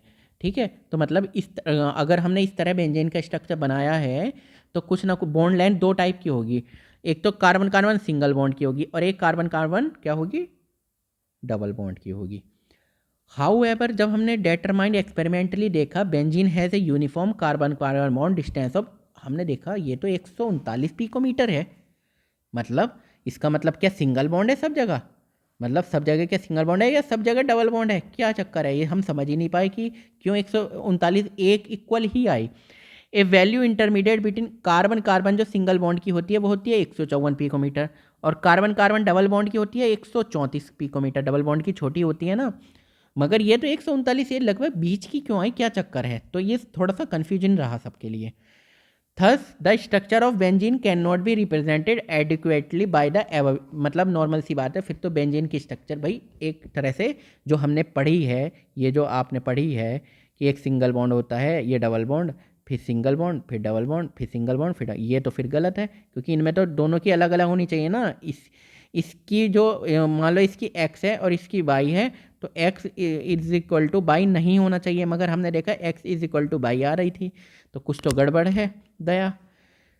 चलो कोई बात नहीं। Further benzene can be represented equally well by the energetically identical structure first and second. तो फिर क्या देखा हमने कि भैया ये जो further benzene can be represented equally, फिर ये इस तरह के बॉन्ड इस तरह का मूवमेंट कर रहे हैं, कभी ये बॉन्ड यहाँ पे आ रहा है, ये बॉन्ड यहाँ पे आ रहा है, ये बॉन्ड यहाँ जा रहा है, तो देखो ये मूवमेंट, तो हमने ये समझा। चलो कोई बात नहीं, क्या समझा। Therefore, according to the resonance theory, इसका मतलब resonance theory के according the actual structure of benzene can not be, हाँ, कैन नॉट बी, एक मिनट इसको साइड में कर दो बच्चों का भी, be adequately represented by any of this structure. मतलब अब कोई सी दोनों की स्ट्रक्चर ही गड़बड़ हो रही है कि भाई दोनों का कार्बन कार्बन बॉन्ड तो इनका X is equal to Y आ रहा है इक्वल, ठीक है। Rather it is hybrid of two structure, मतलब क्या है, फिर इसका मतलब हाइब्रिड है, ये दोनों की मिक्सअप है, फर्स्ट एंड कॉल्ड, इसको बोला इन्होंने रेजोनेंस स्ट्रक्चर। ठीक है, अब ये याद कर लेना, बोर्ड के अकॉर्डिंग डेफिनेशन वगैरह पूछ ली जाती है। The resonance structure canonical structure और कॉन्ट्रीब्यूटिंग स्ट्रक्चर, इसको रेजोनेंस स्ट्रक्चर को कैनोनिकल स्ट्रक्चर भी बोलते हैं और कॉन्ट्रीब्यूटिंग स्ट्रक्चर भी बोलते हैं, कॉन्ट्रीब्यूट कर रही है। आर हाइपोथेटिकल है, मतलब ये फिनोमिना मान लिया, कोई एग्जैक्ट किसी ने देखी नहीं, ये है एग्जैक्ट, तो हमने ये देखी थी कि भैया कार्बन कार्बन की जो डिस्टेंस थी वो इक्वल आ रही थी, कार्बन कार्बन की सब जगह X is equal to Y आ रही थी बॉन्ड की, and individually do not represent any real molecule, और इस तरह का कोई मॉलिक्यूल एग्जिस्ट नहीं करता जो इस कहीं पर ये जब आपने ये भी इक्वल आ रहे, ये भी इक्वल आ रहे, ये तो एक हाइपोथेटिकल हमने फिनोमिना मान लिया। They contribute to the actual structure in proportion to their stability. ठीक है, अब देखो दोबारा समझ लो, दूसरा एग्जाम्पल दिया एक इन्होंने अनदर एग्जाम्पल ऑफ रेजोनेंस का is provided by nitromethane. Nitro मतलब NO2 ग्रुप, मेथेन मतलब CH4 में H हटा तो NO2 ग्रुप आ गया, तो ये CH3 है, NO2 ग्रुप है, ठीक है, ये रहा, ये नज़र आ रहा है, ठीक है, कोई बात नहीं। Which can be represented by two Lewis structure, दो स्ट्रक्चर के द्वारा बनाया जा सकता है, फर्स्ट एंड सेकंड, तो फर्स्ट ये है, सेकंड ये है। There are two type of NO bond in this structure, NO bond दो टाइप के हैं वहाँ पे, देखो एक तो ये दो डबल बॉन्ड यहाँ पर है, एक ये सिंगल बॉन्ड है, ये सिंगल बॉन्ड है, ये डबल बॉन्ड है। जब उन्होंने देखा कि इन दोनों की जो आ रही थी ना, ये इन दोनों की और इन दोनों की ये तो इक्वल आ रही थी डिस्टेंस, तो उन्होंने देखा ये जो बॉन्ड है ना, तो बॉन्ड जो है इधर उधर कूदम कादी कर रहा है, यानी कि ये बॉन्ड ये है ना, ये देखो ये पाई बॉन्ड ऑक्सीजन पर चला जाता है और फिर ऑक्सीजन से यहाँ पर आ जाता है, तो इस तरह से उन्होंने समझा कि इसका मतलब दो कैनोनिकल स्ट्रक्चर बनेंगी, दो रेजोनेंस स्ट्रक्चर इनकी बनेंगी नाइट्रोमेथेन की। ठीक है, याद रहेगा, ये देख लो, समझ में आ भी रहा होगा ये ठीक है, ठीक है, CH3 मिथाइल ग्रुप N। देखो ये क्या है, लोन पेयर इधर कूद गए, तो जब यहाँ पे डबल बॉन्ड बन जाएगा, जो ये बन चुका है, तो फिर ये जो डबल बॉन्ड है ये इधर को आ जाएगा, इस पे आ जाएंगे। तो एक बार तो यहाँ पर इस ऑक्सीजन पे और एक बार इस ऑक्सीजन पे निगेटिव, देखो एक तो यहाँ पे और एक यहाँ पे निगेटिव चार्ज नज़र आ रहा है। एक डबल बॉन्ड यहाँ पे नज़र आ रहा है, एक डबल बॉन्ड यहाँ पे नज़र आ रहा है।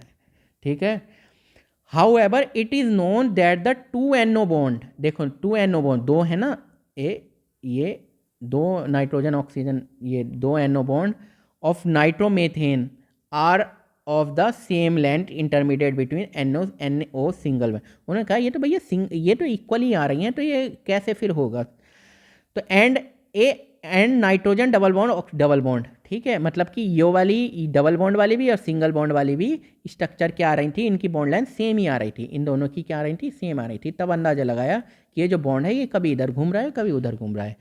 The actual structure of nitromethane is therefore A resonance hybrid. फिर एक्चुअल स्ट्रक्चर को इन्होंने ये कैसे शो करते हैं, हम हाइब्रिड के थ्रू करते हैं, वो आएगी कैसे दिखाते हैं hybrid structure of two canonical form first and second. ठीक है, चलो अब देखो ये, ठीक है, एक मिनट, ये यहाँ तक करते हैं। चलो, तो the energy of actual structure, जो एक्चुअल स्ट्रक्चर है उसकी energy of the molecule the resonance hybrid. अब हम रेजोनेंस हाइब्रिड लेंगे, मतलब हमने ना पहली वाली मानी ना दूसरी वाली मानी, हमने एक हाइब्रिड बना दिया, उसके अकॉर्डिंग फिट बैठ रहा था, उसके अकॉर्डिंग लेंगे। तो एनर्जी जो उसकी है ना वो lower than that of any canonical structure, मतलब जो हाइब्रिड की बनेगी ना, मान लो हाइब्रिड क्या है, जैसे ऐसे समझ लो, ये था, कोई कह रहा है यहाँ है बेंजीन में डबल बॉन्ड, कभी कह रहे हैं यहाँ पर है, तो ना कि क्या चक्कर है, हमें एक काम करते हैं, हम ऐसे दिखाते हैं, ये सब जगह घूम रहा है डबल बॉन्ड। अब इसकी जो एनर्जी होगी ना सॉरी, इसकी जो एनर्जी होगी वो इन दोनों से कम है, इसका मतलब ये स्टेबल है, यही तो है। The difference in the energy between the actual structure, ठीक है, तो देखो the difference in the energy किसमें, एक मिनट ये सही से कर लेते हैं, difference in the energy between the actual structure, जो एक्चुअल स्ट्रक्चर उसकी है, and the lowest energy resonance structure, ठीक है, जो सबसे कम वाली एनर्जी की रेजोनेंस स्ट्रक्चर है, इज कॉल्ड, उसको बोला जाता है रेजोनेंस स्टेबलाइजेशन एनर्जी। तो ये आपसे पूछा जाता है क्वेश्चन कि रेजोनेंस, एक मिनट देख लो, द रेजोनेंस स्टेबलाइजेशन एनर्जी और सिंपली द रेजोनेंस एनर्जी क्या है, तो आप क्या बोलेंगे, the difference in the energy between the actual structure और सबसे कम लोएस्ट एनर्जी रेजोनेंस स्ट्रक्चर का जो डिफरेंस है वो कहलाता है resonance energy. The more the number of important contributing structure, मतलब जितने ज़्यादा कंट्रीब्यूटिंग स्ट्रक्चर होंगी, the more is the resonance energy, उतनी ही रेजोनेंस एनर्जी ज़्यादा होगी। आगे पढ़ेंगे इसके, समझेंगे। Resonance is the particularly important when the contributing structure are equivalent in energy, ठीक है, ये याद रख लेना। कुछ रूल हैं are applied while writing resonance structure, जब कुछ आपसे पूछा, मान लो कोई भी कंपाउंड दिया है आपको, ठीक है, आपसे पूछा इसकी कितनी रेजोनेंस स्ट्रक्चर होंगी, तो उसके लिए कुछ रूल हैं, वो आप देख सकते हो। देखो ये, तो ये शुरू होते हैं। द रेजोनेंस स्ट्रक्चर है, पहला क्या है, the same position of nuclei, तो क्या है, सेम पोजिशन ऑफ न्यूक्लियाई, ठीक है। Same number of unpaired electron होने चाहिए, ऐसे नहीं है कि यहाँ पर 2 अनपेयर्ड इलेक्ट्रॉन है और वहाँ पर तुमने क्या कर दिए, 4 अनपेयर्ड इलेक्ट्रॉन कर दिए, ठीक है। Among the resonance structure the one which has more number of covalent bond, देखो ये लाइन देखो, एमंग द रेजोनेंस स्ट्रक्चर, अगर आप रेजोनेंस स्ट्रक्चर जो भी 2-3 बनाई हैं, जिसके पास which has more number of covalent bond, जिसके पास ज़्यादा बॉन्ड होंगे, all the atom with octet of electron, all the atom, सारे एटम ऑक्टेट कंप्लीट हो एक्सेप्ट हाइड्रोजन को छोड़ के, which has a duplet, hydrogen के तो 2 होते हैं। Less separation of positive charge, less separation of positive नहीं, सॉरी, अपोजिट चार्ज, मतलब अपोजिट चार्ज पास हो, ठीक है।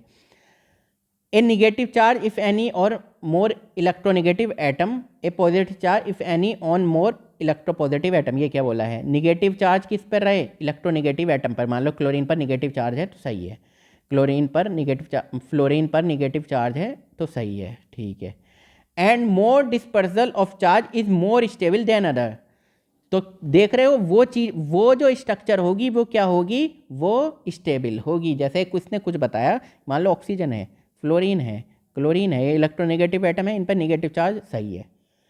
पॉजिटिव अपोजिट चार्ज हैं, ये दोनों पास पास होने चाहिए, जितना पास होंगे सही रहेगा, कोई दिक्कत नहीं है, ठीक है।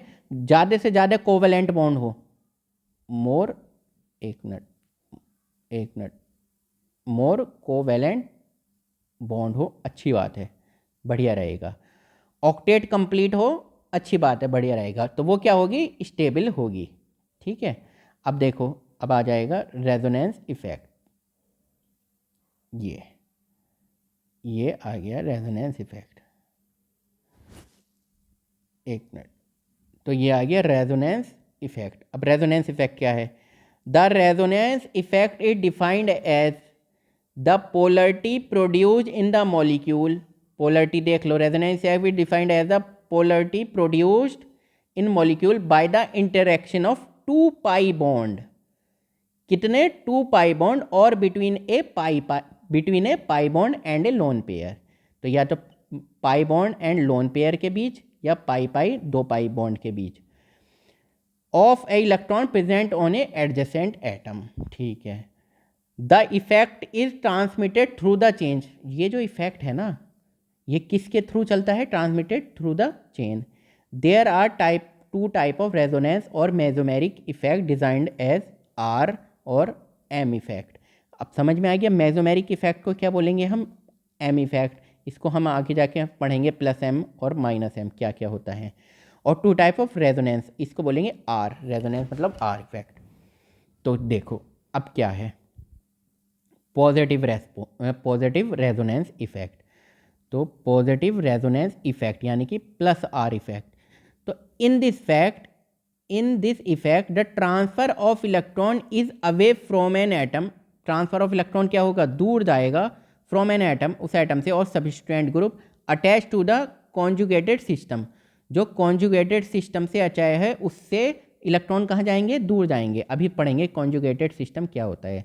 This electron is displacement make certain position in the molecule of high electron densities. This effect in aniline in shown as. देखो एनिलीन में ये शो हो रहा है इफेक्ट। अब देखो एनिलीन का क्या है, आप कैसे करते हो? ये है, ये है, ये है, ये कौन सा है? NH2 ग्रुप है, ठीक है। एनिलीन ये तो ग्रुप है, NH2 ग्रुप, ठीक है। तो ये क्या है? इनके पेयर्ड इलेक्ट्रॉन है, ये मतलब लोन पेयर हैं। तो लोन पेयर कहाँ जा रहे हैं? ये सिग्मा बॉन्ड, मतलब कि ये डबल बॉन्ड बन गया। अब लोन पेयर यहाँ आया तो पॉजिटिव हो गया, ठीक है। अब जब ये यहाँ पर आए तो यहाँ पर डबल बॉन्ड आ गया, तो ये वाला जो बॉन्ड है फिर ये इधर को कूद गया ना, ठीक है। तो ये वाला जो बॉन्ड है ये यहाँ पे आ गया, ये यहाँ पर आ गया, ठीक है। ये देखो ये 2 इलेक्ट्रॉन नज़र आ रहे होंगे, तो यहाँ पे इसे निगेटिव लिख दो जब 2 इलेक्ट्रॉन ऐसे हैं। अब ये यहाँ पे उतर जाएंगे, ये देखो ये यहाँ पे उतर गए, तो ये वाला जो है वो यहाँ पर आ जाएगा, ये यहाँ पर आ गया, और निगेटिव चार्ज ही लिखेंगे इलेक्ट्रॉन। जब आप 2 पेयर्ड इलेक्ट्रॉन दिखा रहे हैं तो निगेटिव चार्ज, ठीक है। फिर ये इधर यहाँ पर आ गया, ये यहाँ पर आ गया, तो ये अब इलेक्ट्रॉन, अब ये फिर ये जाके यहाँ पर आ जाएगा, तो ये वाली स्ट्रक्चर बन जाएगी। ये क्या होगा? डबल बॉन्ड, ये फिर इसके ऊपर कूद जाएगा, ये सेम, ठीक है। तो कितने बन गए? 1 2 3 4, ठीक है। तो 4 स्ट्रक्चर बन गए। समझ में आ गया? देख लो, एक बार और देख लो, देखो ये अमोनिया के 2 बॉन्ड थे, ये यहाँ पर बने, ये यहाँ पर डबल बॉन्ड आ जाएगा, ये वाला इधर चला जाएगा, ये जब यहाँ आएगा तो इसको हम निगेटिव से दिखाएंगे। फिर एक बार ये ऐसे कूदेगा तो ये डबल बॉन्ड इधर आ जाएगा, फिर ये वाला जो डबल बॉन्ड है वो इस पर चला जाएगा, फिर ये वाला डबल बॉन्ड इधर चला जाएगा। तो 4 स्ट्रक्चर बने, ठीक है बच्चों। चलो अब देखो, एक है negative resonance effect minus are effect. अब देखो ये प्लस आर कैसे है, ठीक है। ये इलेक्ट्रॉन यहाँ पर जा रहे हैं, इसके पर रिंग के पास जा रहे हैं ना ये इलेक्ट्रॉन, ये देखो ये मूवमेंट हो रहा है रिंग पर, ये मूवमेंट हो रहा है। अब एक है निगेटिव रेजोनेंस इफेक्ट। तो निगेटिव यानी कि माइनस आर समझो। This effect is observe when the transfer of electron is towards the atom और सब्स्टिट्यूएंट ग्रुप। मतलब ट्रांसफर ऑफ इलेक्ट्रॉन कहाँ किसकी तरफ है, एटम और सब्स्टिट्यूएंट, जो ये सब्स्टिट्यूएंट ग्रुप लगा हुआ है तो इलेक्ट्रॉन का ट्रांसफर इसकी तरफ हो तो उसको बोलते हैं माइनस आर इफेक्ट। ये किसकी तरफ था, देखो आया होगा सब्स्टिट्यूएंट ग्रुप, देखो ये इन this effect transfer of electron is away from an atom, atom से दूर है, और ये सब्स्टिट्यूएंट ग्रुप, ये देखो ये जो ट्रांसफर ऑफ इलेक्ट्रॉन हुआ ये दूर ही तो गया है ना, ये देखो ये दूर गया, फिर इधर गया, फिर इधर गया, ये इधर गया, ठीक है, किससे, उस एटम या ग्रुप या सब्स्टिट्यूएंट ग्रुप से, ये देखो इससे इलेक्ट्रॉन, ये जो भी इनका ट्रांसफर ऑफ इलेक्ट्रॉन था वो दूर जा रहा है। अब यहाँ पर क्या कह रहा है, एक मिनट इसको क्लीन कर लेते हैं, ये कह रहा है this effect observe when the transfer of electron is towards the atom, atom की तरफ और substituent group attach to conjugated system, ये कॉन्जुगेटेड सिस्टम है, इससे अगर बाहर की तरफ जाए, मतलब इस towards transfer of electron towards the atom और सब्स्टिट्यूएंट ग्रुप, इसके तरफ आ रहे हैं इलेक्ट्रॉन, इस ग्रुप के तरफ आ रहे हैं, इसकी तरफ मूवमेंट हो रहा है, इसकी तरफ मूवमेंट हो रहा है, नॉट कॉन्जुगेटेड सिस्टम। ये कॉन्जुगेटेड सिस्टम क्या होता है, जैसे मान लो पाई सिग्मा पाई, ये है ना, बेंजीन रिंग में कैसे होता है कॉन्जुगेटेड सिस्टम, ये पाई है, ये सिग्मा, ये कौन सा है, पाई, फिर सिग्मा, ये पाई, फिर सिग्मा, ये पाई, फिर सिग्मा, फिर ये पाई, ये कॉन्जुगेटेड सिस्टम है, ठीक है। तो ये इधर कहाँ किसकी तरफ जा रहा है, ये इधर एटम की तरफ जा रहा है, तो एक बार देख लेते हैं कैसे है। तो ये नाइट्रो ग्रुप लगा हुआ है, तो देखो अब फॉर एग्जाम्पल नाइट्रोबेंजीन, तो ये बेंजीन रिंग थी, ये बेंजीन रिंग थी, ठीक है, ये बेंजीन रिंग थी, ठीक है। तो नाइट्रोजन ने क्या किया, the electron displacement can be depicted as, nitrogen की क्या है, ये बॉन्ड बना हुआ, ये बॉन्ड बना हुआ। अब जो ये बॉन्ड है, अब मुझे बता इलेक्ट्रोनिगेटिविटी का क्या होता है, FON सबसे ज़्यादा होती है फ्लोरीन की, फिर ऑक्सीजन की, फिर नाइट्रोजन की, ऐसे समझ लो थोड़ा सा। तो फ्लोरीन की, ऑक्सीजन की, फिर नाइट्रोजन की, तो ऑक्सीजन ने क्या किया अपनी तरफ ये बॉन्ड ले लिया, तो यानी कि यहाँ निगेटिव आ गया, ठीक है, ये बॉन्ड ऐसे ही बना हुआ था, और जब ये इस पर हल्की सी कमी आई तो इसने क्या किया, भैया अब मेरे पास आ जाओ तुम, तो ये देखो ये बॉन्ड इधर को आ गया, तो फिर ये डबल बॉन्ड है, इस पर कम आया, मतलब इलेक्ट्रॉन की कमी हुई, इसने कुछ इधर को दे दिया, तो अब इधर बन गया, जब इस पे पॉजिटिव चार्ज आया तो इसने इधर को दे दिया, फिर इस पे पॉजिटिव चार्ज आया, अब देखो ये स्ट्रक्चर बन चुकी है ना। तो कहाँ गया है ये एटम की तरफ को घूम रहा है, एटम की तरफ को घूम रहा है, जो सब्स्टिट्यूएंट ग्रुप है उसकी तरफ को घूमे हैं, ये इसने ही तो खींचा है ना ऑक्सीजन ने, ये देखो एक बार देखो इधर ऑक्सीजन निगेटिव आ रहा है, ये देखो ये ऑक्सीजन निगेटिव आया ना, इसने खींचा, ठीक है, और इधर हमने क्या दिखा दिया है, इधर तो कोऑर्डिनेट बॉन्ड दिखा दिया है इस वाले ऑक्सीजन पे। तो देखो द एटम और सब्स्टिट्यूएंट ग्रुप या atom which represent plus R और minus R electron displacement effect are as follows, मतलब कि प्लस आर कौन से हैं, जो इलेक्ट्रॉन को कॉन्जुगेट सिस्टम की, मतलब जो सब्स्टिट्यूएंट ग्रुप है उससे आगे को धक्का मारेंगे, इलेक्ट्रॉन ट्रांसफर करेंगे। मान लो ये सब्स्टिट्यूएंट ग्रुप है X, तो इससे इलेक्ट्रॉन इसमें जाएंगे, जैसे यहाँ पे इसमें ऐसे ही तो जा रहे थे ना, इससे इसमें जा रहे थे, ठीक है। देखो अब ये एक बार ये याद कर लो ग्रुप, द एटम और सब्स्टिट्यूएंट ग्रुप, एटम या substituent group which represent plus R या minus R electron displacement. Plus R क्या था, इलेक्ट्रॉन क्या होंगे, इलेक्ट्रॉन जो सब्स्टिट्यूएंट ग्रुप से उससे दूर जाएगा, दूर जाएंगे, ठीक है, किसकी तरफ जाएंगे, कॉन्जुगेटेड जो सिस्टम है, मतलब जो सब्स्टिट्यूएंट ग्रुप है उससे दूर जाएंगे प्लस आर, और माइनस आर उसकी तरफ आएंगे, ठीक है।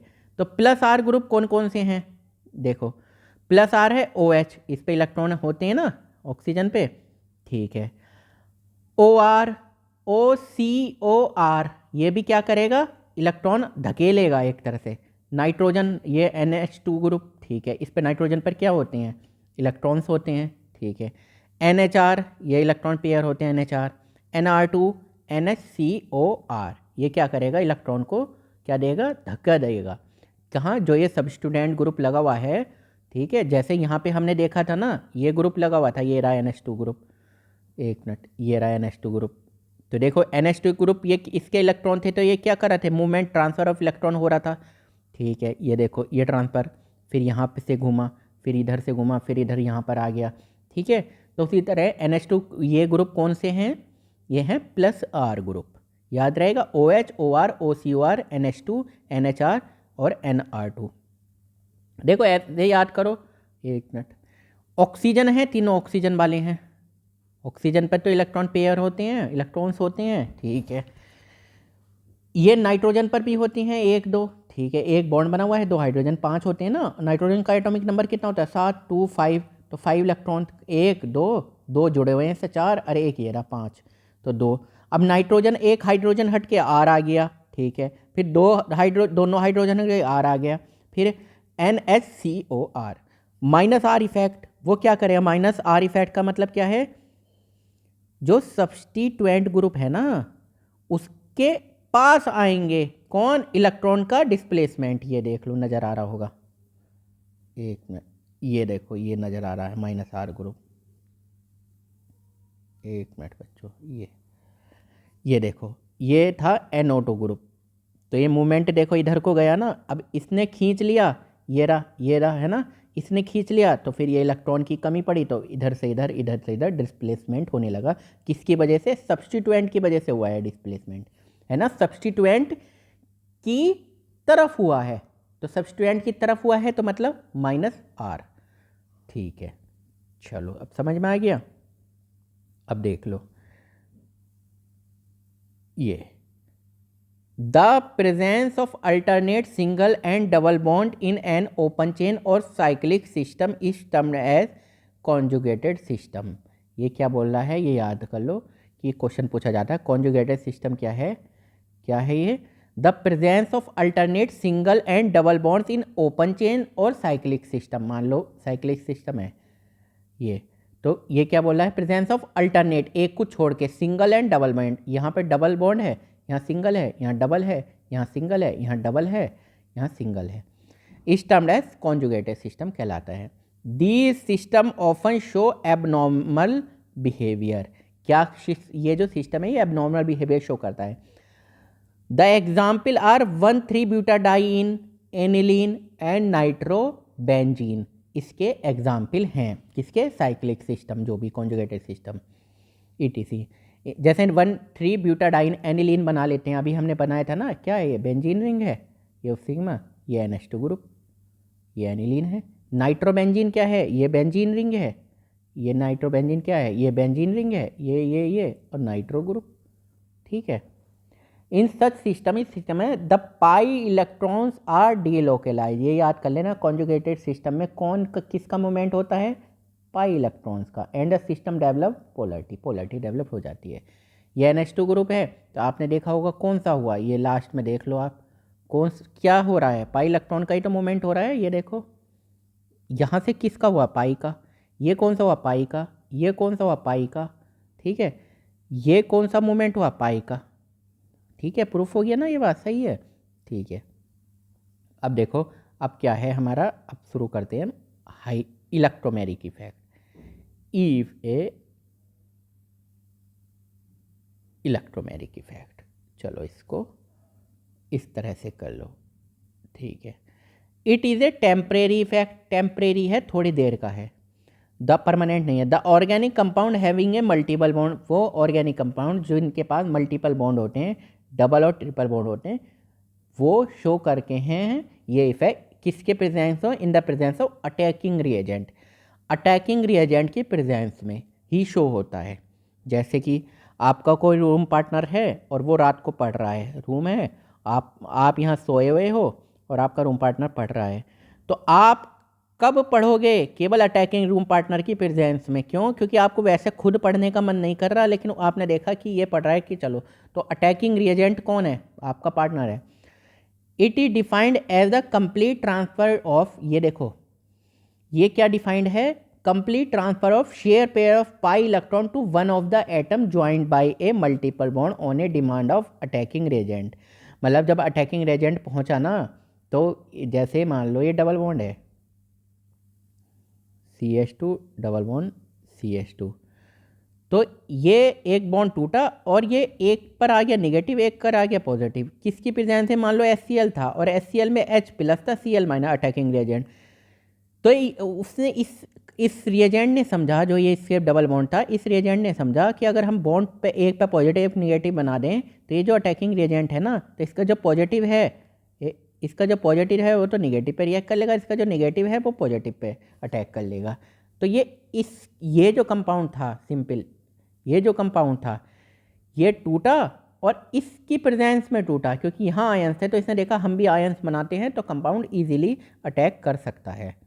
ठीक है, the effect is annulled as soon as the attacking reagent is removed from the domain of the reaction. भाई अटैकिंग रेजेंट खत्म हो जाएगा तो इफेक्ट भी खत्म। It is represented by E के द्वारा, इलेक्ट्रोमैग्नेटिक इफेक्ट है ना तो ई के द्वारा, and the shifting of the electron is shown by a curve arrow, इसके द्वारा शिफ्टिंग ऑफ इलेक्ट्रॉन दिखाई जाती है। There are two distinct type of electromagnetic effect, दो तरीके के इलेक्ट्रोमैग्नेटिक इफेक्ट हैं, वो हम पढ़ेंगे आगे। ठीक है, चलो एक मिनट। पहला क्या है, पॉजिटिव इलेक्ट्रोमैग्नेटिक इफेक्ट। तो पहला समझ में आ गया, पॉजिटिव इलेक्ट्रोमैग्नेटिक इफेक्ट यानी कि प्लस ई इफेक्ट। तो प्लस ई समझ रहे हो, positive electromagnetic effect. In this effect pi electron the multiple bond are transferred to that atom which the reagent get attached, for example जैसे ये अटैकिंग रेजेंट है, ठीक है, ये अटैकिंग रेजेंट है पॉजिटिव, तो इसका मैंने बताया इसका एक बॉन्ड तोड़ के कहाँ जाएगा, नेगेटिव की, ये बन जाएगा, ये इलेक्ट्रॉन आ गया यहाँ पर निगेटिव आ गया, तो ये जो हाइड्रोजन है अब इससे अटैच हो जाएगा, ये देखो इससे अटैच हो गया और ये बन गया carb cation.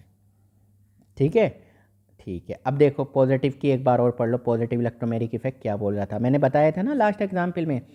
In this effect, इस इफेक्ट में pi electron of multiple bond, ये पाई इलेक्ट्रॉन, ये पाई इलेक्ट्रॉन, ये पाई इलेक्ट्रॉन और multiple bond are transfer to that atom, उस एटम के पास जाएगा, to which the reagent gets attach, जिस पे रिएजेंट अटैक करेगा। ये निगेटिव ये इधर जा रहा है, ये किस पे अटैकिंग रेजेंट अटैक करेगा, तो यहाँ पे ये अटैक कर चुका है। ठीक है, निगेटिव इलेक्ट्रोमैग्नेटिक इफेक्ट यानी कि minus I effect. In this effect pi electron the multiple bond are transfer to that atom to which the attacking reagent does not get attach, जिस पे अटैकिंग रेजेंट अटैक नहीं करेगा उस पर जाएगा। तो देखो ये था पाई इलेक्ट्रॉन बॉन्ड, ये इधर गया तो ये निगेटिव आ गया, यहाँ पे निगेटिव आ गया। ठीक है, अब ये जो Cn माइनस है ये किस पे अटैक करेगा, यहाँ तो निगेटिव है, इससे तो बचेगा, तो निगेटिव तो इस पे जाएगा ना, तो ये देखो, तो ये वहाँ पर गया है निगेटिव इलेक्ट्रोमैग्नेटिक इफेक्ट, निगेटिव वाला ये वहाँ पर गया है जहाँ पे अटैकिंग रिएजेंट अटैक नहीं करेगा, ये देखो इधर अटैक किया तो ये बन गया। ठीक है, समझ में आ गया। ठीक है, when inductive and electromagnetic effect operate in opposite direction, जब इंडक्टिव इफेक्ट और electromagnetic effect operate in opposite अलग अलग अपोजिट डायरेक्शन में करते हैं, the electromagnetic effect predominant. Important, तो इलेक्ट्रोमैग्नेटिक इफेक्ट अलग अलग काम कर रहे हैं, कहीं पर इलेक्ट्रोमैग्नेटिक इफेक्ट डोमिनेट करता है किस पर, इंडक्टिव इफेक्ट पर, याद रख लेना, ये इम्पोर्टेंट है पॉइंट। ठीक है, चलो बस अब करते हैं हम, एक मिनट, अब हम करते हैं हाइपर कॉन्जुगेशन। तो हाइपर कॉन्जुगेशन क्या है ये देखो, ये यहाँ पे शुरू हो गया, फिर नेक्स्ट पेज शुरू हो जाएगा। ठीक है, फिर टाइप ऑफ ऑर्गेनिक रिएक्शन हमारी स्टार्ट हो जाएंगी। ठीक, hyperconjugation is a general stabilising interaction. It involve delocalization of sigma electron of CH bond of an alkyl group directly attached to an atom of unsaturated, point याद करो, unsaturated system, or to an atom with unshared p orbital। अब देखो ये क्या कहना चाह रहा है, the sigma electron of CH bond, ये कार्बन हाइड्रोजन के बीच में जो सिग्मा बॉन्ड है, of the alkyl group enter into partial conjugation with the attached unsaturated system or with the unshared p orbital. Hyperconjugation is permanent effect, ये याद कर लेना, hyperconjugation is permanent effect। अब इसको मैं आपको एग्जाम्पल से समझाता हूँ कि क्या कहना चाह रहा है ये। देखो दिस टाइप, यहाँ से समझो, this type of overlap stabilise the carbocation because electron density from the adjacent sigma bond help in dispersing the positive charge. अब देखो ये है, ये CH2 प्लस है और ये CH3 है। अब देखो एक ये जो बॉन्ड है, ये जो बॉन्ड है अब यहाँ पर पॉजिटिव था तो ये बॉन्ड यहाँ पर आ गया, तो इसको क्या मिला, थोड़ी देर के लिए शांति मिल गई कि ठीक है भैया बॉन्ड मिल गया। अब ये वाला जो बॉन्ड है, ये वाला H+ ऐसे रह गया, टंग गया हवा में, इसको शांति मिल गई, ये बॉन्ड यहाँ पर आ गया। ये वाला जो बॉन्ड है, अब ये वाला जो बचा है ना, अब ये वाला अलग हो गया, तो अब ये बॉन्ड यहाँ आ गया। तो एक तरह से क्या हो रहा है कि अपना जो ये सिग्मा बॉन्ड है ये इधर दे रहा है, कहाँ दे रहा है, p ऑर्बिटल जो खाली है। अब देखो ये यहाँ पर ये है ना CH2, ये पॉजिटिव है, तो ये जो p ऑर्बिटल खाली है ना, तो उसमें इलेक्ट्रॉन की अपनी डेंसिटी इधर को दे पा रहे हैं, ताकि क्या हो जाए, थोड़ा सा शांति मिल जाए, क्योंकि इलेक्ट्रॉन की कमी हो रही है ना। इलेक्ट्रॉन की कमी नहीं नज़र आ रही है आपको, कहाँ पर, ये देखो इलेक्ट्रॉन, कार्बोकैटायन इलेक्ट्रॉन की कमी नज़र आ रही है। तो ये बॉन्ड कभी यहाँ पर आ रहा है तो सेटिस्फैक्शन मिल रहा है, कभी ये बॉन्ड आ रहा है तो सेटिस्फैक्शन मिल रहा है, कभी ये बॉन्ड आ रहा है तो और जो जिसका बॉन्ड जा रहा है वो तो हवा में टंग रहा है, ये देखो वो तो हवा में टंग रहा है, ठीक है, ये देखो वो हवा में टंग रहा है। और ये कहाँ पे दे रहे हैं इसकी इलेक्ट्रॉन की डेंसिटी, ये दे रहे हैं p ऑर्बिटल जो ये खाली पड़ा हुआ है, ठीक है, लिखा हुआ भी है देखो, one of the CH bond, carbon और हाइड्रोजन का bond of the methyl group का इसकी बात हो रही है, can align in the plane of this empty p orbital, इस p ऑर्बिटल के अलाइन में, and the electron constituting the CH bond in plane with this p orbital can be delocalise, इधर को इसके प्लेन में आया, इधर डीलोकलाइज हो गया, मतलब यहाँ से इलेक्ट्रॉन डेंसिटी इधर चली गई, in the empty p orbital as depicted in figure 12.4a, ठीक है। देखो बच्चों ये लाइन पढ़ो, this type of overlap stabilise the carbocation, ये इस टाइप का जो ओवरलैपिंग होगी, मतलब ये इलेक्ट्रॉन क्या हो रहा है, इसको दे रहा है, ये देखो ये वाला जो बॉन्ड है, ये जो बॉन्ड है ये टूटा और इसने कार्बोकैटायन को दिया। अब ये वाला बॉन्ड किसको दे रहा है, अब ये वाला हट गया, ठीक है, अब ये वाला H+ अलग हो गया, ये देखो ये नज़र आ रहा है, अब ये डबल बॉन्ड ये यहाँ पर आ गया, ठीक है। तो ओवरऑल आपने ये चीज़ देखी, एक मिनट, ये चीज़ देखिए, जो कार्बोकैटायन था इसको इलेक्ट्रॉन दे के, मतलब ये स्टेबिलिटी इंक्रीज हो रही है। अब जितने एल्काइल ग्रुप होंगे, जितने अल्फा H होंगे, इनको बोलते हैं अल्फा H कार्बन, तो जितना अल्फा H हाइड्रोजन होंगे, उतने ही ज़्यादा क्या होगा, कैटायन की स्टेबिलिटी अच्छी होगी, बढ़िया होगी, बढ़ेगी। तो ये क्या कह रहा है, greater the number of alkyl group, जितने ज़्यादा एल्काइल ग्रुप अटैच्ड हुए पॉजिटिवली चार्ज कार्बन एटम, यानी कि C+ से जितने ज़्यादा एल्काइल ग्रुप जुड़े हुए होंगे, उतनी ज़्यादा क्या होगी, greater is the hyperconjugation, उतना ही हाइपर कॉन्जुगेशन होगा, interaction and stabilisation of cation, और उतना ही ज़्यादा कैटायन का स्टेबलाइजेशन होगा। Thus we have the following relative stability of carbocation की रिलेटिव स्टेबिलिटी देख लो। अब देखो ये है, ये कार्बोकैटायन है, ठीक है, ये 3 H हो गए, 3 H, यानी कि 9 अल्फा H हो गए, तो सबसे ज़्यादा स्टेबल 9 अल्फा H। और ये देखो ये कार्बोकैटायन है, ठीक है, और ये यहाँ पर 2 मिथाइल 2 डिग्री है ना, 2 मिथाइल, फिर यहाँ पे 1 डिग्री, और ये मिथाइल के ऊपर ये कार्बोकैटायन, ठीक है। तो अब ये ऑर्डर एग्जाम में पूछने को आता है, तो आप बता देना, जितना ज़्यादा क्या होगा, हाइपर कॉन्जुगेशन होगा, जितना ज़्यादा हाइपर कॉन्जुगेशन होगा, उतने ही कार्बोकैटायन की स्टेबिलिटी क्या होगी, बढ़ेगी, ठीक है। एक मिनट, अब देखो hyper conjugation is also possible in alkene में भी पॉसिबल है और एल्काइल एरीन्स में भी पॉसिबल है, ये ध्यान करो, एल्काइल एरीन में भी पॉसिबल और एल्कीन में भी पॉसिबल है। Delocalisation of electron by hyperconjugation in case of alkene can be depicted as in shown, ठीक है। तो अब ये क्या कह रहा है, डीलोकलाइजेशन ऑफ इलेक्ट्रॉन का बाय हाइपर कॉन्जुगेशन में इन केस ऑफ एल्कीन में ये दिखा रहा है, ठीक है। तो एल्कीन में देखो ज़रा आप, ये एल्कीन, यहाँ से हम यहाँ से देखते हैं, देखो ये एल्कीन है, ये एल्कीन हो गई, ठीक है। अब आप ये देखो गौर से, इसमें अब जैसे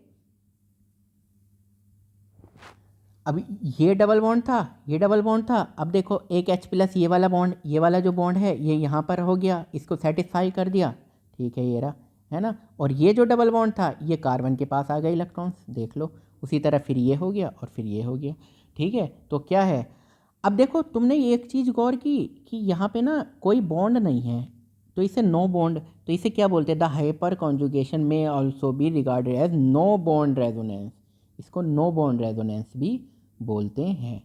ठीक है बच्चों, चलो अब एक क्वेश्चन देख लो, ये थोड़ा सा, ये एक्सप्लेन वाई CH3 का whole thrice C+ is more stable than CH3 CH2 plus और मिथाइल वाला cation is the least stable cation, कि क्यों है, क्या रीजन है। अब देखो इसका क्या रीजन है। अब ये वाला जो है ना CH3 का होल थ्राइस C+, इसमें 9 अल्फा H हैं, हाइपर कॉन्जुगेशन 9 अल्फा H हैं, है ना। हमने किस में देखा था, ये ऐसे भी तो देखा था ना, जैसे C+ है तो एक तो CH3, एक CH3, एक CH3, तो 3 alpha H, 3 alpha H, 3 alpha H, तो इसको इस प्लस को सेटिस्फाई करने के लिए कितने 9 अल्फा H हैं, 9 अल्फा H हैं, हाइपर कॉन्जुगेशन सबसे ज़्यादा है। ठीक है, और ग्रेटर देन देखो CH3, इसमें केवल यही है 3 अल्फा H हो रहे हैं। ठीक है, और ये कार्बोकैटायन इस साइड है 2 हो गए, तो इसमें तो कम हो गए, 5 अल्फा H हो गए, इसमें 9 अल्फा H हो गए, तो ये सबसे ज़्यादा ये हो गया। और देखो has 9 CH bond in CH3। अगर CH3 प्लस की बात करें, ये केवल CH3 की बात करें, vacant p orbital is perpendicular, इसमें क्या होता है, वैकेंट p ऑर्बिटल परपेंडिकुलर होता है to the plane in which CH bond lies, जिसमें CH बॉन्ड करता है, हैंस कैन नॉट, सही से ओवरलैप नहीं हो पाएगा, तो है ना। तो यानी कि अगर कार्बोकैटायन है तो उसको इलेक्ट्रॉन, उसके क्या होने चाहिए, उसके पास इलेक्ट्रॉन आने चाहिए, तभी तो स्टेबिलिटी बढ़ेगी। ठीक है, तभी तो स्टेबिलिटी क्या होगी, बढ़ेगी। समझ में आ गया। चलो बच्चों।